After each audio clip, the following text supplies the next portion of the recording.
Family সহ night আউটিংয়ে চলে আসলাম, সেটা হচ্ছে মাওয়াতে। সো মাওয়ার ইলিশ মাছ খেতে ভারী মজাদার, প্লাস হচ্ছে ম্যাক্সিমাম মানুষ ফ্রি থাকলেই মাওয়া চলে আসে, বিকজ মাওয়ার জায়গাটা হচ্ছে একদম আড্ডার একটা স্পেস বলতে পারেন।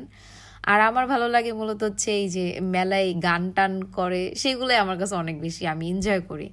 দ্যাটস ওয়াই এখন আমরা মাওয়ার উদ্দেশ্যে রওনা হয়ে গেলাম।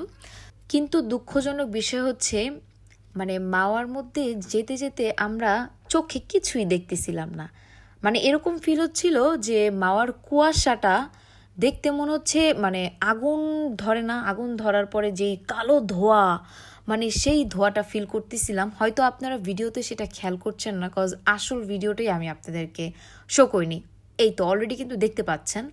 সো এমন একটা পর্যায়ে আমরা যাচ্ছিলাম যে কুয়াশার জন্য আমরা মানে কিছুই দেখতে পারতেছিলাম না, মানে কোন রাস্তা দিয়ে যাচ্ছি বা ভালো স্পেসে যাচ্ছি কিনা এটা আমরা একদমই মানে খুব ভয়ানক একটা বিষয়। সো এইভাবে এরকম করতে করতে মাঝে মাঝে হচ্ছে গাড়ির মধ্যে একটু টিস্যু দিয়ে মুছি, নয়তো নয়তো কাপড় দিয়ে মুছি, কারণ দেখা যাচ্ছে কুয়াশার মধ্যে কিছু দেখতে পাচ্ছিলাম না।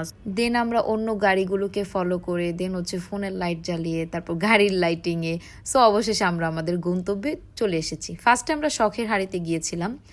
শখের হাড়িতে ইলিশ মাছের দাম অনেক বেশি, তো আমরা হচ্ছে ইলিশ মাছ মানে দরাদরি করতেছিলাম। সো অবশেষে আমরা শখের হাড়ির পাশে আরেকটি হোটেল হয়েছে, সেটাতে আমরা এর আগের বারেও খেয়েছি, কিন্তু এখন ডেকোরেশনটা অনেক বেশি সুন্দর করেছে। সো আমরা এটাতেই আবার গিয়েছি। তো আমার আম্মু আবার ইলিশ মাছ খেতে অনেক বেশি পছন্দ করে এবং অনেক বড় মাছ খেতে পছন্দ করে। সো দেখা যাচ্ছে এই মাছের মধ্যে একটা বড় মাছ আর একটা ছোট মাছ নিয়েছি। সো এগুলোকে এখন খুব সুন্দর করে পরিষ্কার করছিল। দেন মামা যখন ইলিশ মাছ কাটতে কাটতে ইলিশ মাছের নাড়ি বুড়ি ফেলে দিচ্ছিল, তখন আমার অনেক বেশি আফসোস লাগছিল, কজ ইলিশ মাছের নাড়ি বুড়িও আমি খেতে অনেক পছন্দ করি। অবশেষে হচ্ছে মামা ইলিশ মাছ ভাজছিল আর আমি দাঁড়িয়ে দাঁড়িয়ে ভিডিও করছিলাম, কজ ইলিশ মাছগুলো দেখতে অনেক বেশি ইয়াম্মি লাগছে। এবং আজকের যে সরিষার তেলটা ওরা ইউজ করেছে, সরিষার তেলটা একদম মনে হচ্ছে অরিজিনাল। সো গ্রানে গ্রানে আরও বেশি খেতে ইচ্ছে করছিল। তো মামা হচ্ছে ইলিশ মাছের লেজ ভর্তা বানাচ্ছিল, দেন ইলিশ মাছ ভাজছিল, পাশাপাশি আমি আবার ট্রাই করতেছিলাম যে ইলিশ মাছ ভাজবো, কিন্তু উল্টাতে পারছিলাম না, যার কারণে আম্মু একটা ঠুঙ্গা মারছে আমাকে।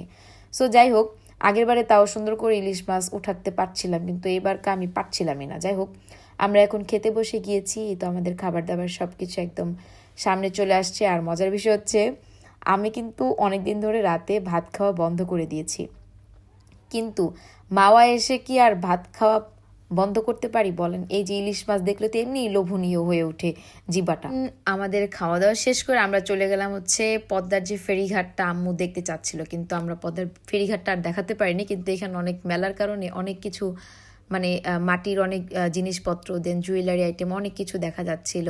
সো এইগুলোকে কিছু বাসায় কেনাকাটা ছিল, সেগুলো আমরা কিনে নিয়েছিলাম। দেন আমি আবার কিছু ছবি নিচ্ছিলাম, কজ হচ্ছে মাওয়ায় আসছি বলে কথা।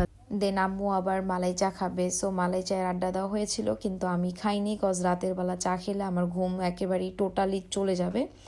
সো আমরা এখন বাসার উদ্দেশ্যে রওনা দিচ্ছি। দেখতেই পাচ্ছেন অনেক বেশি কুয়াশা। তো বাই বাই, টাটা, আল্লাহ হাফিজ।